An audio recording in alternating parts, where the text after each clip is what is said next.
তো বাইরে আমি যেই জায়গাটায় দেখছি যে সুবিধা, যে আমি ৩-৪ বছর এখানে কাজ করে হচ্ছে আমার মধ্যে যতটুকু প্যাশন, যতটুকু কনফিডেন্স আছে সেটা নিয়ে যখন আমি ওদের কাছে যাচ্ছি, আমি দেখতেছি যে আমি সিনিয়র রোলে কাজ করতেছি, বাট মাঝে মাঝে আমার মধ্যে হচ্ছে ইম্পোস্টার সিনড্রোম কাজ করতেছে।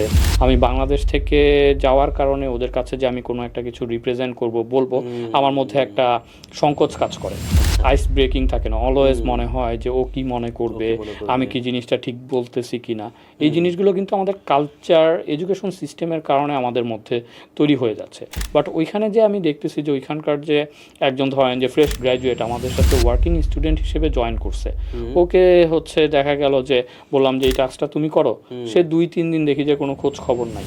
2-3 দিনে সে হচ্ছে রিসার্চ করে কিভাবে কি অনলাইনে কই রিসোর্স আছে খুঁজে বের টের করে করে আমাকে নিয়ে আসছে যে ভাই হ্যাঁ আমি এটা করছি দেখেন। বাংলাদেশ হলে কী হইতো, একদিন 2 দিন পরেই আমি বলতাম যে ভাই আমাকে দেখায় দেন কিভাবে করতে হবে। তো এটাকে আমরা বলি হচ্ছে যে স্পুন ফিডিং কালচার। আমাদের দেশের মানুষের সমস্যা হচ্ছে সবাই মনে করে যে চামচে তুলে তাকে আমাকে খাওয়াই দিতে হবে।